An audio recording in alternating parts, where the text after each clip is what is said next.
rel itu mau nutup kan ada sirenenya gitu bunyi. Emang nggak denger? Enggak Kak, nggak dengar. Mata pun gelap.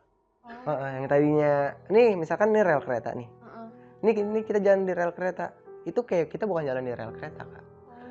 Mata tertutup, kuping udah kayak orang ditutup gimana sih Kak? Kayak nggak ngedenger apa-apa Enggak. gitu ya. Karena itu kereta benar-benar pas di samping saya. Saya ditarik sama teman saya, yang satu udah mau ketarik tapi nggak kepegang gitu nggak ya? kepegang Kak. Itu yang dihantam kepala. Saya melihat dari kejauhan kayak pakaian teman saya yang meninggal Kak. Oh, ini mimpi atau enggak? Mimpi Kak. Oh, jadi dalam tidurnya Deden mimpi gitu ya? Mimpi Kak. Itu saya kejar Kak. Saya kejar. Tiba-tiba saya ada di tempat di mana itu terjadi Kak. Itu terjadi, habis itu dia senyum Kak. Dia senyum sambil megang pala. Astagfirullahaladzim.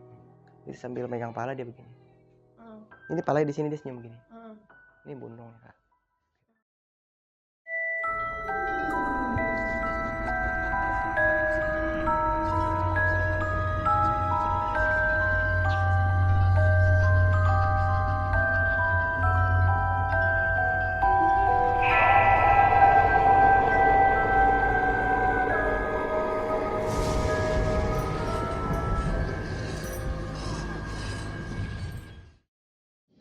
Assalamualaikum warahmatullahi wabarakatuh. Selamat malam buat teman-teman semuanya. Terima kasih banyak buat teman-teman yang sudah mengklik video saya.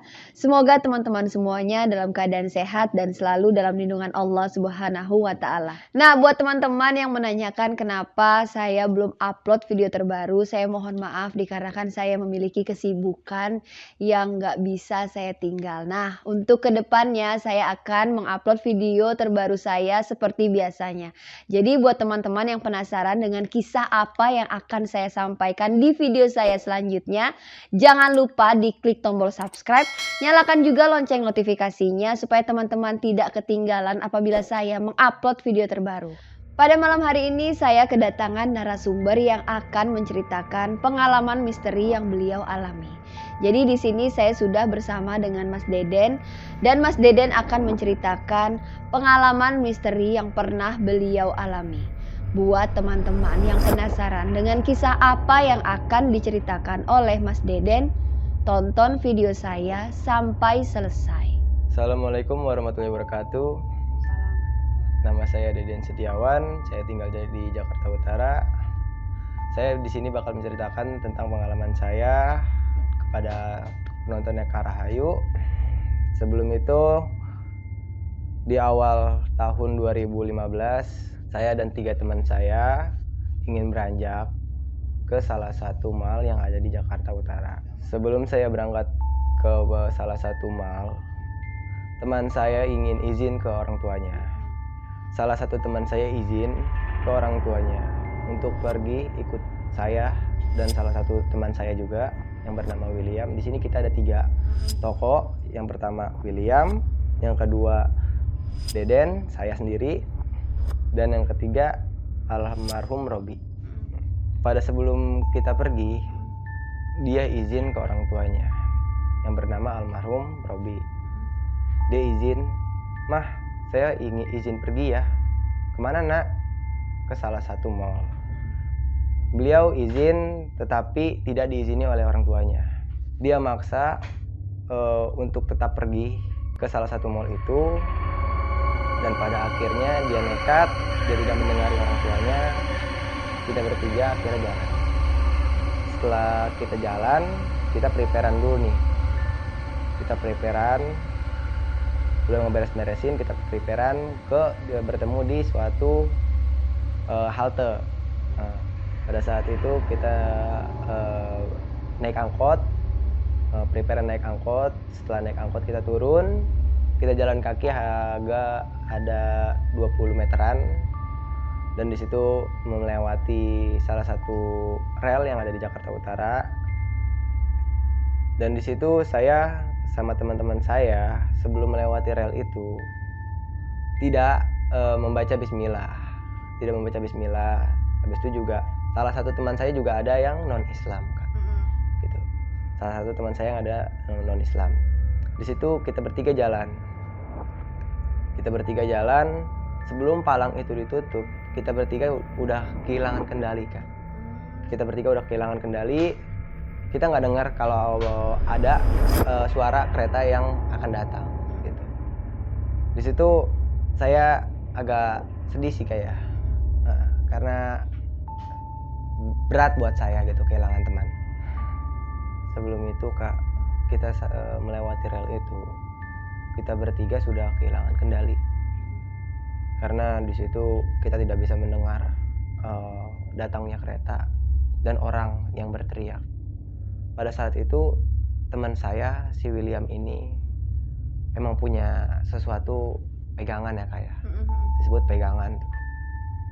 Di situ dia narik saya gitu. Yang namanya kereta kan kayak kalau bukan di dekat stasiun dia mana mungkin untuk berhenti ya, kayak. Pada saat itu kita belum nyampe nih, Kak, ngelewatin rel itu. Tapi itu udah tertutup, Kak. Udah tertutup pintunya. Habis itu teman saya salah satu itu ada yang punya pegangan, Kak. Habis itu tangan saya ditarik sama teman saya namanya William, Kak. Saya ditarik tangan saya. Jadi cuma dia nih yang bisa dengar. Dia bukan bisa dengar, Kak. Lebih tepatnya tuh dihempaskan gitu loh. Dihempaskan, energi negatifnya dihempaskan sama salah satu kodam dia, Kak. Gitu. Habis itu dihempaskan, saya ditarik tangan saya sama dia. Saya ditarik tangan saya sama dia. Dan salah satu teman saya nih, Kak, almarhum Robi itu belum sempat ditarik sama dia. Sempat saya tarik bajunya, tapi udah telat, Kak. Karena itu kereta benar-benar pas di samping saya. Saya ditarik sama teman saya, yang satu udah mau ketarik tapi nggak kepegang gitu. Nggak kepegang, Kak. Itu yang dihantam kepala. Berarti benar-benar di hadapan sendiri ya? Itu darah muncrat ke depan saya. Itu bagi saya berat banget ya. Itu selama dia meninggal, saya terus kepikiran, Kak. Enggak, saya mau nanya dulu nih. Mungkin teman-teman di rumah juga penasaran. Pada saat mau melintasi rel itu, apa yang dirasakan sama Dede? Awalnya sih kayak sebelum melintasi rel itu ada sesuatu yang ganjal di hati Deden. Ganjal karena Deden merasa ada apa nih? Kok ada sesuatu yang nggak beres? Tapi kan Deden nggak tahu itu apa gitu. Tapi udahlah, jalanin aja, kata Deden kan. Udahlah, biarin jalanin. Terus emang nggak denger gitu suara kan biasanya kalau palang rel itu mau nutup kan ada sirenenya gitu bunyi. Emang nggak denger? Enggak, Kak, nggak dengar. Mata pun gelap. Yang tadinya nih misalkan nih rel kereta nih. Ini kita jalan di rel kereta. Itu kayak kita bukan jalan di rel kereta, Kak. Mata tertutup, kuping udah kayak orang ditutup, gimana sih, Kak? Kayak nggak ngedengar apa-apa gitu ya. Jadi di situ cuma sadar itu si William itu lah ya. Iya, si William itu yang punya pegangan itu, Kak. Di situ habis itu pas udah kejadian itu pada saat saya sama yang lainnya kelas 6, Kak. Itu mau beranjak ke lulusan gitu. Niatnya sih mau merayakan gitu, merayakan hari kespesialan kita gitu. Karena satu sisi kapan lagi kita bisa begini gitu. Gitu. Habis itu saya nggak tahu juga, Kak, kalau misalkan ini akhir hayat dari almarhum si Robi. Jadi, Kak, sudah kejadian itu saya merasa bersalah banget sama gitu. Habis itu, Kak, setelah kejadian itu saya nggak bisa lupa, sama sekali nggak bisa lupa tentang kejadian itu sampai sekarang, Kak. Ada rasa trauma nggak sih? Ada, Kak. Setiap melewati rel kereta saya selalu teringat, terbayang sama muka almarhum Robi. Di situ pasti bakal ngelamun kalau setiap naik motor, entah itu naik mobil, entah itu jalan kaki, pasti bakal kayak flashback lah gitu ya. Habis itu, Kak, pada malam hari setelah kejadian itu, malamnya saya ke rumahnya gitu. Saya ke rumahnya walaupun nggak kuat gitu kak. Astagfirullahaladzim. Setelah kejadian itu kak, itu beliau ketabrak kereta, bagian tubuhnya terpental kak. Kepalanya ada di depan rumah, pagar rumah orang. Habis itu badannya agak kebelah ya kak ya, agak kebelah. Habis itu tangannya agak putus kak, hampir mau putus. Itu kondisi jenazahnya ya? Itu juga kondisi jenazahnya kak, karena kan yang ditabraknya tuh pas kepotong lehernya kak. Kepotong lehernya itu depan mata saya sendiri. Habis itu kak, pada malam hari setelah saya mau nyelawat, aslinya saya nggak kuat kak untuk menahan rasa sedih saya tuh nggak kuat, tapi saya pasrahin, saya bisain, saya jalanin gitu. Habis itu saya datang ke rumahnya, orang rumahnya pada sedih banget, dan orang rumahnya tahu itu jalan sama saya kak, sama teman saya juga. Tapi teman saya nggak berani kak, karena teman saya tuh merasa benar-benar bersalah kak. Dan saya pun sempat nanya kak gitu sama teman saya, William, lu kenapa nggak secepatnya nyelamatin kita? Kenapa lu nggak tarik duluan si Robi gitu? Dan dia pun ngomong kak, Den, gua sadar itu pas udah melewati Palang gitu. Sudah melewati Palang. Habis itu yang baru gue sempat tarik itu cuman elu, si Robi udah terlalu jauh, jadi nggak kejangkau lah. tadi nggak terjangkau. Kok lu bisa, saya tanya dong, kok lu bisa sih seperti itu sadar gitu, emang kita lagi kenapa sih? Jadi pas si William ngomong, nggak tahu Den, gue juga bingung kenapa gue bisa secepat itu sadar, dan gue juga nggak tahu kenapa tiba-tiba ada di rel. Habis itu banyak yang teriak, awas kereta, awas kereta, awas kereta. Itu yang gue lihat baru elu, gue nggak ngeliat si Robi ternyata udah jauh gitu. Jadi saya ditarik duluan. Saya sadar tuh kak, pas ditarik saya agak sadar gitu, karena saya kan tangan saya kan dipegang sama si William. Pas saya mau narik si Robi itu nggak kejangkau kak. Jadi udah keburu keretanya lewat. Itu pas di bagian kepalanya kak. Nih saya mau nanya nih, jadi sebelum kejadian Robi meninggal itu ada kejadian yang lain gak sih sebelumnya? Di rel kereta itu maksudnya? Kalau kata orang situ sih ya kak ya, sering kak. Setiap tahun tuh pasti ada kak, ada aja gitu, entah satu entah dua gitu. Itu kata mereka sih baru lagi kejadian lagi gitu. Habis setelah teman saya menjelang sebulan kejadian lagi kak. Dan meninggal juga di situ.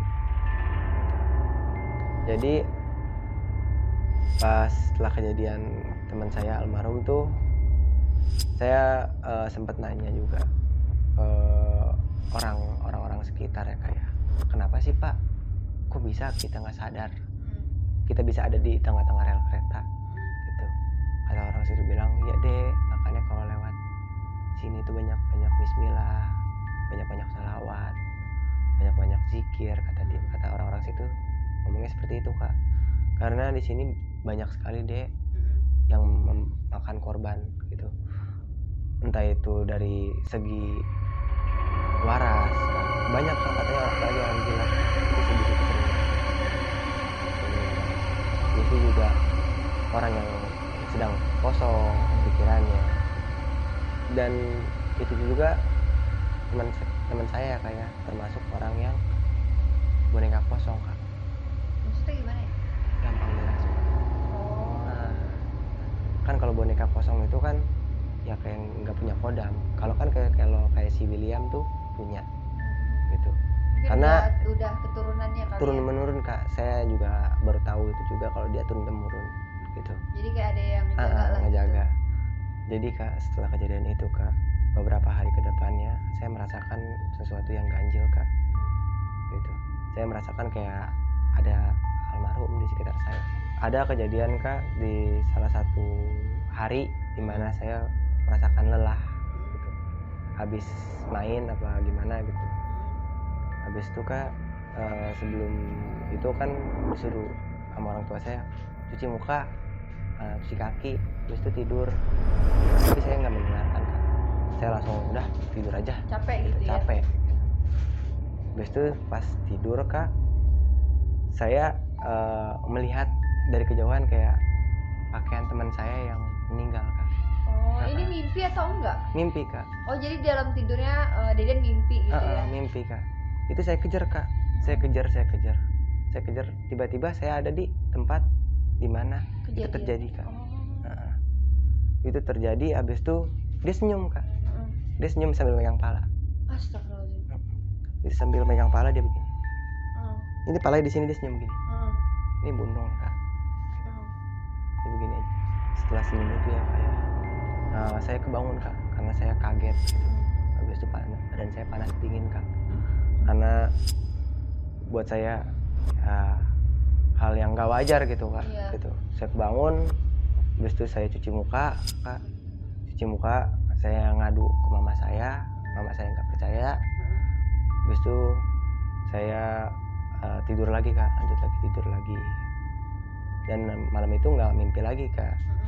Pas besokannya itu saya setelah main bola kak. Setelah main bola itu kan capek kak, ya kak ya, capek. Habis itu maghrib kak, saya tidur. Saya nggak mandi, nggak apa, langsung blok tidur. Habis itu mimpi lagi, dia lagi ketemu lagi kak. Dia kali ini dengan keutuhannya ya kak ya, nggak megang kepala, tapi utuh tapi banyak darah, berdarah-darah kak. Mukanya Berdarah-darah, itu muncrat sini, masih berdarah kak. Habis itu saya kebangun lagi kak, dari tidur. Saya ngucapin istighfar. Saya ngadu kak ke mama saya. Mama saya tetap nggak percaya sama mimpi saya. Iya, mungkin dipikir karena lu capek tidur gitu, terus karena baru maghrib kejadian iya, juga gitu ya. Habis itu kak, besokannya saya cerita sama William. Bercerita sama William, habis itu kata William pun, iya dan gue juga sama gitu. Tapi dia berbeda kak, dia mimpinya malam. Kan kalau saya maghrib, kalau dia malam gitu. Dia mimpinya malam, ceritanya sama kak, kayak saya persis banget kak, nggak beda jauh. Dia pun sama gitu. Setelah saya menceritakan mimpi saya kepada William pun sama mimpinya kayak saya kak. Saya pulang kak. Habis itu saya nggak sengaja mau pipis kak. Sebelum saya masuk kamar mandi tuh, pas saya mau buka pelan, itu tiba-tiba ada yang lewat kak, cepet. Saya kaget kak, itu kayak kenal gitu, pakaiannya kayak kenal gitu. Itu siapa ya tadi? Itu cepet banget kak. Itu kayak saya nggak jadi. Saya tutup lagi, saya buru-buru lagi ke kamar saya tidur. Pas besokannya lagi kak, hari kelima setelah kejadian itu, saya setelah bermain-main di luar ya kak ya, sama teman-teman saya SMP gitu, saya kecapean kak. Saya tidur kak. Sebelum tidur saya ke kamar mandi dulu kak. Karena saya ingin cuci muka, cuci kaki, pipis juga kak gitu kan. Jadi kak, setelah itu kan besokannya saya tidur ya kak ya. Jadi malam ya. Saya tidur, saya bangun lagi kak. Jadi itu saya siap-siap gitu kak. Siap-siap bermain sama teman-teman saya. Pelan-pelan saya capek lagi kak. Tapi saya nggak ada kepikiran ke situ kak, karena yang namanya posisi capek gitu. Saya ke kamar mandi kak. Mau ke kamar mandi, kayak ada yang megang kak, ada yang nyolek. Saya nengok belakang, saya lihat nggak ada. Apa mama kali ya? Saya berpikir mama kali gitu. Udahlah, saya masih lanjut tuh kak. Jadi kak, pas besoknya kak, pas malam-malam kak. Saya udah tidur kak, udah tidur. Tapi malam-malam saya sempat kebangun lagi kak, karena kayak ada yang manggil, Den, tolong, Den, tolong. Itu kayak suara almarhum teman saya kak. Gitu. Saya bangun kak, saya cari sumber suaranya gitu kak. Itu berasal sumber suaranya dari jendela kak. Saya samperin jendela walaupun saya takut ya kak, tapi karena saya penasaran, saya berusaha nyamperin deh tuh, mencari sumber suara itu dari jendela. Saya buka kak. Pas saya buka, saya lihat kak, itu nggak ada sama sekali kak, nggak ada orang, Nggak ada sama sekali. siapa-siapa gitu Nggak ya? ada kak. Pas saya tutup kak, mau tutup, itu bulu kudus saya kak merinding semua kak. Saya langsung tutup, saya langsung keluar dari kamar saya masuk ke kamar orang tua saya tidur bareng sama orang tua saya. Setelah saya tidur sama orang tua saya, pas besokannya nyata udah nggak kejadian lagi kak, seperti itu kak. Antar 3 hari seingat saya kak ya. 3 hari itu 3 hari udah nggak ada ngerasain hal-hal aneh gitu ya? nggak ngerasain hal aneh kak. Pas keempat harinya ini kak, pas keempat harinya ini itu ada yang aneh kak, ada yang aneh gitu. Pas malam-malamnya saya kebangun lagi dari tidur saya, itu kayak bener-bener ada yang narik kak, narik. Habis itu ada yang manggil juga kak, si Den, tolong Den, sini Den, tolong gitu. Saya merinding kan kak saya kak. Oke, sampai kayak dia datang kak. Habis itu saya samperin tuh kak, saya cari lagi kak, karena mungkin karena saya ini apa sering ngerjain apa gimana, saya samperin lagi kak. Itu kali ini nggak di dekat jendela kak, itu kayak ada di sebelah kamar mandi kak. Kan di sebelah kamar mandi itu ada lorong, ada lorong gang kecil gitu kak, buat keluar gitu. Saya masuk ke situ kak, saya masuk ke situ, saya cari sumber suaranya kak. Saya cari, saya lihat kak, nggak ada siapa-siapa gitu. Tiba-tiba kak, di sini saya ada yang nepok kak, pok. Saya kaget kak, itu saya langsung hilang kesadaran kak. Tiba-tiba saya bertemu kak sama teman saya kak. Itu dia, kali ini dia utuh kak, utuh, nggak ada darah sama sekali, nggak copot palanya gitu, utuh. Habis itu kali ini dia ngomong kak sama saya kak. Tiba-tiba dia ingin menyampaikan pesan kak, dia ingin menyampaikan pesan, ingin minta maaf ke orang tuanya kak. Tuh. Habis itu ya udah kak, tiba-tiba saya ditepok kak oleh orang tua saya kak. Kan pintu kebuka, orang tua saya bingung kan kenapa bisa kebuka, ternyata ada saya di situ kak. Ditepok saya kak sama orang tua saya kak, tepok, heh ngapain kamu di sini? Saya bingung dong kak, kok saya di sini gitu. Ya, tapi inget kan maksudnya? Tapi inget kak, kejadian itu inget gitu. Tapi kan saya bingung kak, kenapa saya tiba-tiba ada di sini gitu. Habis itu orang tua saya, kamu ngapain di sini? Tadi habis ngobrol mah gitu. Sama siapa? Sama almarhum Robi gitu. Mana ada, kamu bohong kali, cerita doang. Habis itu di situ saya setelah itu saya besokannya saya nyamperin lagi kak ke orang tuanya Robi. Ngasih itulah ya. Saya ngasih nyampaikan pesan kak. Orang tuanya Robi sempat nggak percaya kak, sempat nggak percaya. Nah, dan salah satu keluarganya Robi juga kan ada kakak ya kak ya, ada kakak yang kayak dia juga boneka kosong kak. Tapi kali ini Robi masuk kak. Pas saya mau nyampein pesan itu kan orang tuanya nggak percaya kak. Paling anak kecil gitu kan, gitu anak kecil tahu apa sih. Nah, dan itu bener kak, masuk Robinya ke kakaknya yang boneka kosong juga gitu. Itu kak, itu menyampaikan kak pesannya kak, bahwasannya saya nggak bohong gitu. Menyampaikan orang tuanya nangis kak, nangis kejerit-jerit, Robinya